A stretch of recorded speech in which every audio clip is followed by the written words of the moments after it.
अमृता निमेशन और आप देख रहे हैं आदि टीवी। बुलेटिन की शुरुआत करेंगे इस वक्त की बड़ी खबर के साथ, जो कि राजधानी रायपुर से मिल रही है, जहां संभाग आयुक्त संजय अलंग ने बैठक ली है। प्रशासनिक अधिकारियों की बैठक में विधानसभा निर्वाचन की तैयारियों की समीक्षा की गई। रायपुर जिले की तैयारियों की समीक्षा के दौरान सभी रिटर्निंग ऑफिसर मौजूद रहे। मतदाता सूची तैयार करने पर भी इस दौरान जोर दिया गया। नए मतदाताओं को सूची में शामिल करने के निर्देश जारी किए गए।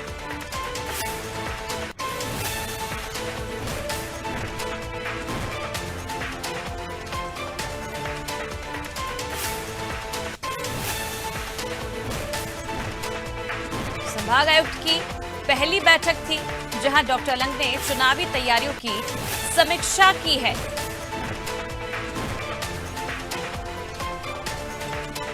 तो संभाग आयुक्त का पदभार ग्रहण करने के बाद डॉक्टर संजय अलंग ने आज प्रशासनिक अधिकारियों की पहली बैठक ली है। चलिए ज्यादा जानकारी की रुख कर लेते हैं संवाददाता करिश्मा सोनू की ओर।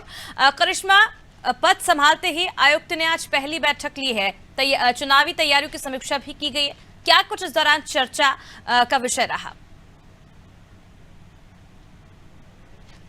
इंडियन इलेक्शन कमीशन द्वारा जो है आयुक्त, संभाग आयुक्त जो आए हुए हैं हमारे यहाँ, देख सकते हैं संजय अलंग, उन्होंने काफी जिम्मेदारी भरा काम जो है शुरू कर दिया है इंडियन इलेक्शन कमीशन द्वारा। और साफ तौर पर देखा जा सकता है कि अब जो है भारत निर्वाचन आयोग जो है काफी सक्रिय नजर आ रहा है। और आज की जो बैठक थी, पहली आधिकारिक बैठक थी, जिसमें सारे प्रशासनिक और रिटर्निंग और सहकारी ऑफिसर जो थे मौजूद थे इस बैठक में, जिसमें देखा जा सकता है इस बैठक में कई सारे महत्वपूर्ण मुद्दों पर बात हुई है। साथ ही में इलेक्शंस को लेकर जो है आयोग की तैयारी बहुत जोर शोर से चल रही है। बात करें तो उनका कहना है कि 18 और 19 वर्ष जो है उससे जितने भी लोग जो अब नई सूची में शामिल होने वाले, उनकी जो है जल्द से जल्द सूची बनाई जाए। जितने भी लोग नए हैं जो कि अब क्या कहते हैं, हम वोट देने के लिए तैयार है, उनकी भी सूची बनाई जाए। और साथ में उनका ये भी कहना है कि जिन लोगों की जितने भी विधानसभा क्षेत्रों से जिनकी मृत्यु हो चुकी है या फिर वो विधानसभा क्षेत्र छोड़कर जा चुके हैं, ऐसे जितने भी लोग हैं उनकी भी सूची तैयार की जाए। और उनकी जो सूची है इलेक्शन कमीशन द्वारा जो वोटर लिस्ट होती है उससे हटाया जाए उनका नाम, और जिस जगह पर वो लोग हैं वहां पर उनके जो नाम है नियुक्त किए जाए। तो ये सारी चीजें जो है इलेक्शन कमीशन द्वारा जो है अब शुरू कर दी गई है। साथ ही में उनका कहना है कि इलेक्शन काफी करीब है, ऐसे में भारत निर्वाचन को तैयारियां तेज करनी होंगी। जितनी भी चीजें हैं भारत निर्वाचन अब धीरे धीरे शुरू कर रहा है। पहली बैठक थी संजय अलंग की, जिसमें उन्होंने सभी अधिकारियों से बात की, उनसे चर्चा की और साथ ही में सजेशंस भी उन्होंने लिए निर्वाचन को लेकर के कि क्या क्या इस बार जो है छत्तीसगढ़ विधानसभा चुनाव में क्या कर सकते हैं। और साथ ही में जितनी भी मशीनें हम जानते हैं जैसा कि लगती है, ईवीएम मशीन जितनी भी लगती है, उनके बारे में भी बात की। तो लगातार ऐसी जितनी भी चीजें हैं देखा जा सकता है कि आयुक्त संजय अलंग द्वारा की जा रही है। बिल्कुल बने रहिए करिश्मा हमारे साथ, आपसे और जानकारी हम लेते रहेंगे। तो बता दें, संभाग आयुक्त का पदभार ग्रहण करने के बाद डॉक्टर संजय अलंग ने आज प्रशासनिक अधिकारियों की पहली बैठक ली है। अपनी इस बैठक में डॉक्टर अलंग ने आगामी विधानसभा निर्वाचन के लिए रायपुर जिले में की जा रही तैयारियों की समीक्षा ली। भारत निर्वाचन आयोग द्वारा संभाग आयुक्त डॉक्टर अलंग को रोल ऑब्जर्वर की जिम्मेदारी सौंपी गई है। इस बैठक में सभी सहायक और रिटर्निंग ऑफिसर मौजूद रहे। डॉक्टर अलंग ने आगामी निर्वाचन के लिए विधि मान्य मतदाता सूची तैयार करने पर बैठक में विशेष जोर दिया है। चलिए बात करते हैं बड़ी खबर की, जो कि रायपुर से मिल रही है, जहां छत्तीसगढ़ में प्रचंड गर्मी से अब जल्द ही राहत मिलने जा रही है। प्रदेश में भारी बारिश का रेड अलर्ट जारी कर दिया गया। छत्तीसगढ़ में भी मानसून की अब जल्द एंट्री होगी। मौसम विभाग ने 72 घंटों के लिए अलर्ट जारी किया है। इस वक्त की बड़ी खबर आपको बता रहे रायपुर से, जहां छत्तीसगढ़ में प्रचंड गर्मी से अब जल्द ही छत्तीसगढ़ वासियों को राहत मिलने वाली है। प्रदेश में भारी बारिश को लेकर मौसम वैज्ञानिकों ने रेड अलर्ट जारी कर दिया गया है। छत्तीसगढ़ में कभी भी मानसून की एंट्री हो सकती है, यानी कि छत्तीसगढ़ में कभी भी गरज चमक के साथ बारिश दस्तक दे सकती है, कभी भी बारिश हो सकती है। तो इसे लेकर अब लोगों को पहले से ही अलर्ट किया जा रहा है। मौसम विभाग ने 72 घंटों के लिए अलर्ट जारी किया है। चलिए ज्यादा जानकारी के लिए एक बार फिर रुक कर लेते हैं संवाददाता करिश्मा की। और करिश्मा, मौसम वैज्ञानिकों ने एक बार फिर अलर्ट जारी कर दिया गया है, फिर मौसम में बदलाव देखने को मिलेगा और जो गर्मी है उससे कहीं ना कहीं छत्तीसगढ़ वासियों को जल्द राहत मिलने वाली है। जी अमृता, साफ तौर पर देखा जा सकता है कि भीषण गर्मी पूरे छत्तीसगढ़ में पड़ रही थी। उमस वाली गर्मी जिसे हम कहते हैं, चिपचिपाहट भरी गर्मी, जिससे अब छत्तीसगढ़ वासियों को जल्द ही राहत मिलने वाली।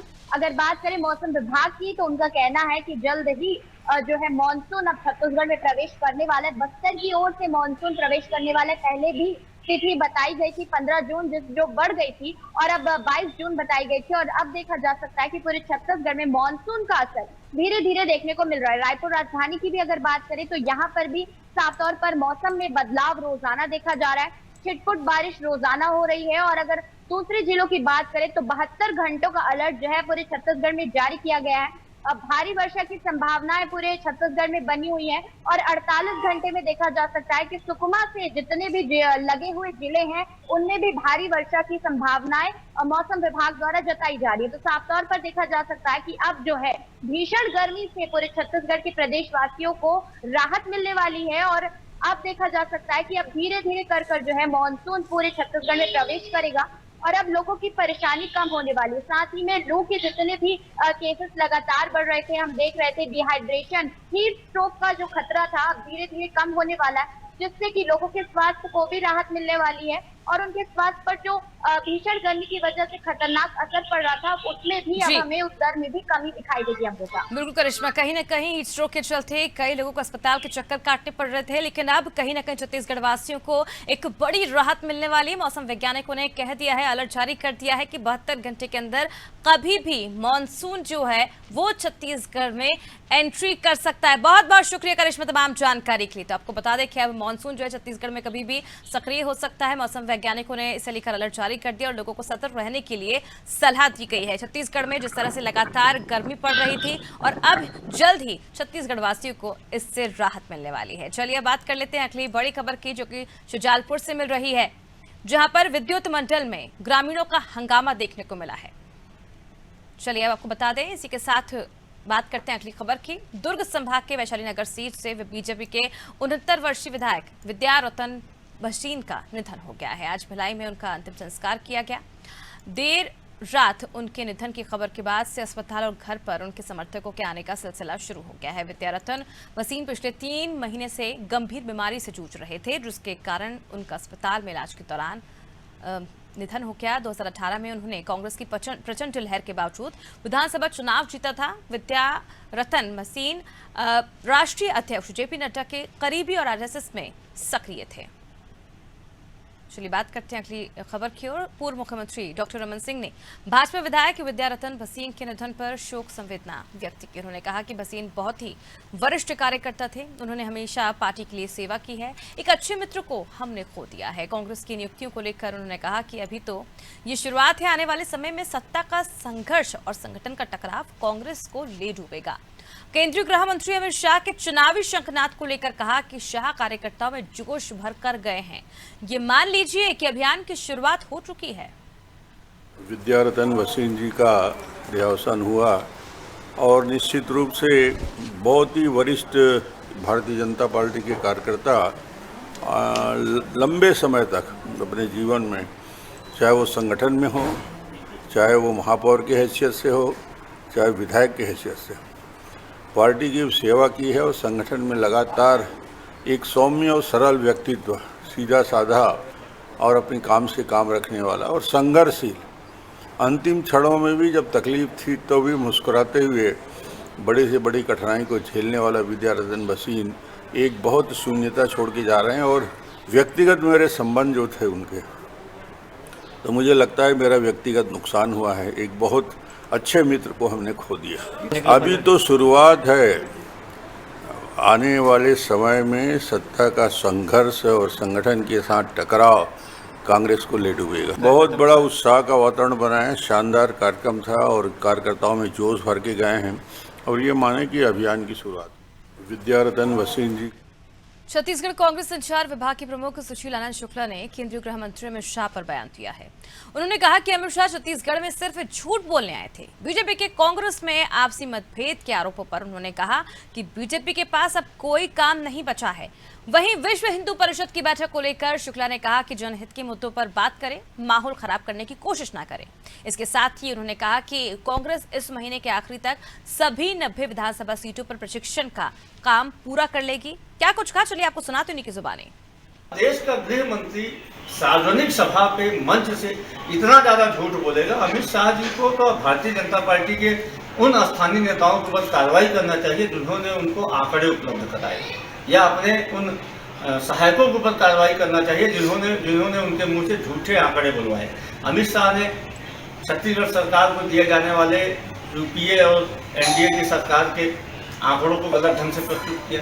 अमित शाह ने छत्तीसगढ़ के घोटाले में तथाकथित घोटालों के बारे में गलत ढंग से बातें प्रस्तुत की। अमित शाह यहाँ पे पूरे तरीके से झूठ परोस कर गए। भारतीय जनता पार्टी के पास में दरअसल कोई काम बचा नहीं है। बैठे ठाले वो देखते रहते हैं कि कांग्रेस पार्टी में कब क्या हो रहा है, कुछ बयान दे दूं ताकि अखबारों में हमारा नाम छप जाए, टीवी में हमारा चेहरा दिख जाए। इनके पास में कोई इशू नहीं है, कोई जन कल्याणकारी मुद्दे नहीं है। अरे भाई, ये सोचिए, हमारी सामान्य प्रशासनिक प्रक्रिया है, ये कोई इसमें कोई विवाद का विषय नहीं है, बहुत ही सामान्य प्रशासनिक प्रक्रिया है। भारतीय जनता पार्टी अपने यहाँ देखे कि अभी तक नेताओं में सामंजस्य स्थापित नहीं कर पाए हैं, वो क्या बात करेंगे। देखिए, छत्तीसगढ़ में भारतीय जनता पार्टी के पास मुद्दे नहीं है, तो आरएसएस अपने सारे के सारे अनुसांगिक संगठनों को छत्तीसगढ़ में भेज के यहाँ पे छद्म धर्मांतरण की बातें, सांप्रदायिकता की बातें, इस प्रकार की चीज़ें करके माहौल खराब करने की कोशिश करती है। हर संगठन को अपनी बैठक करने का अधिकार है। विश्व हिंदू परिषद जो छत्तीसगढ़ में बैठक करता है तो उनका स्वागत है, करें, लेकिन अपने प्रोफाइल के हिसाब से, अपने आदत के हिसाब से छत्तीसगढ़ की फिजा खराब करने वाली कोई बातें नहीं होनी चाहिए। छत्तीसगढ़ की धरा गंगा जमुनी तहजीब के लिए मानी जाती है, शांत और सस्य श्यामला धरा हमारी। यहाँ पे माहौल बिगाड़ने का काम मत करें, बैठक करें। देखिए, 90 विधानसभा क्षेत्रों में कांग्रेस पार्टी का प्रशिक्षण शिविर का कार्यक्रम चल रहा है। इसके लिए हमारी 7 प्रशिक्षकों की टीमें अलग अलग विधानसभा में जाकर प्रशिक्षण ले रही हैं। बस्तर संभाग का प्रशिक्षण शिविर वर्तमान में चल रहा है। इसके बाद में रायपुर और दुर्ग संभाग का प्रशिक्षण शिविर चलेगा। बिलासपुर संभाग के वे सीटें जहाँ पे कि कांग्रेस के विधायक ने, वहाँ का प्रशिक्षण पूरा हो गया और हम इसी महीने के अंत तक पूरे 90 विधानसभा क्षेत्रों का प्रशिक्षण शिविर पूरा करेंगे। देश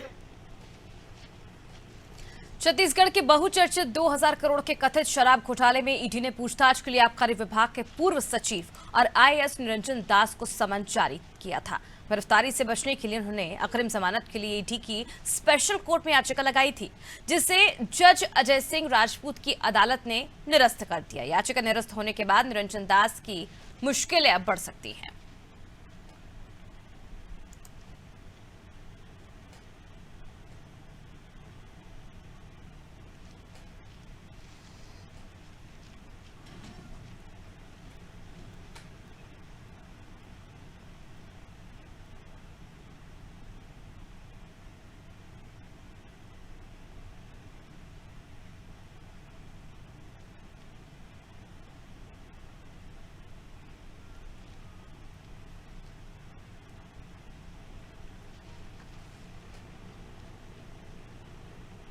राजनांदगांव के ग्राम मुड़पार में ग्रामीण पानी की समस्या से परेशान हैं। आक्रोशित ग्रामीण खाली बर्तन लेकर जेसीसीजे के बैनर तले प्रदेश महासचिव नवीन अग्रवाल के नेतृत्व में बड़ी संख्या में डोंगरगढ़ पहुंचे और स्थानीय तहसील कार्यालय का घेराव कर दिया। ग्रामीणों ने बताया कि गांव में पानी की टंकी तो है पर बोर नहीं है। इस भीषण गर्मी के चलते गांव के तालाब भी सूख गए हैं। नायब तहसीलदार पीएचई विभाग के जिम्मेदार अधिकारियों के साथ मौके पर पहुंचे और ग्रामीणों की समस्याओं को 4 दिनों में दूर करने का आश्वासन दिया। ग्रामीणों ने कहा कि अगर प्रशासन आगामी दिनों में उनकी समस्या का निराकरण नहीं करता है तो वे मुख्य मार्ग पर चक्का जाम कर देंगे।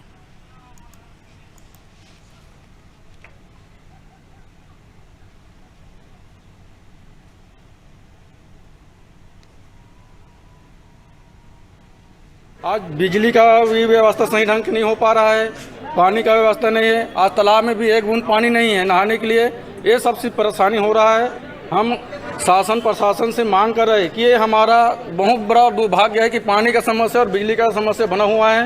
आज ट्रांसफार्मर तो खड़ा हो गया, फिर भी वहाँ चीनी मिट्टी का कोई साधन नहीं है और टंकी बन चुका है, करीबन 7-8 साल से बन चुका है पानी का टंकी, पर भी वहाँ टंकी में बोर का व्यवस्था नहीं हो चुका है, तो पानी कहाँ से आएगा? इनका मांग हमको बिल्कुल ज़रूरी है। एक तरफ सरकार बोलती है कि हम घर घर पानी की व्यवस्था कर रहे हैं, घर घर पानी पहुंचा रहे हैं, और दूसरी तरफ पानी तो पहुंच नहीं पा रहे हैं, लेकिन घर घर तक साफ जरूर पहुंच रही है। ये बड़े दुर्भाग्य की बात है और ये सोचने का भी विषय है और चिंता का विषय है।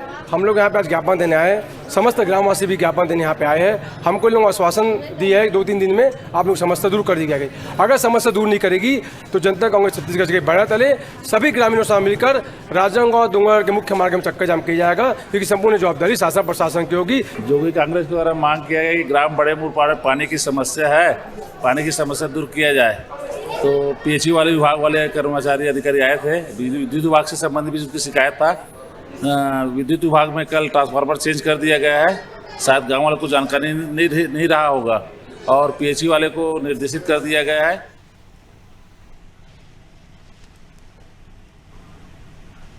तो अधिकारियों ने आश्वासन दिया है। हालांकि जो ग्रामीणों की समस्या है पानी को लेकर वो लगातार गर्मी के मौसम में बढ़ती जा रही है, और अब ग्रामीणों ने इसे लेकर मोर्चा खोल दी। तस्वीरें आपको हम दिखा रहे हैं, देखिए किस तरह से यहाँ पर ग्रामीणों ने जमकर नारेबाजी की।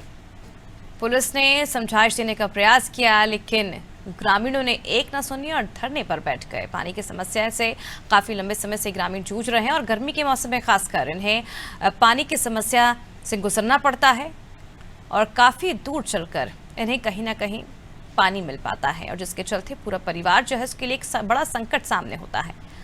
और अब ग्रामीणों ने इसे लेकर प्रदर्शन शुरू कर दिया और ये भी कहा है कि अगर जल्द ही उन्हें पानी को लेकर निराकरण नहीं किया गया तो चुनाव का बहिष्कार कर देंगे। और देखिए अब अधिकारियों ने इसे लेकर आश्वासन भी दिया है।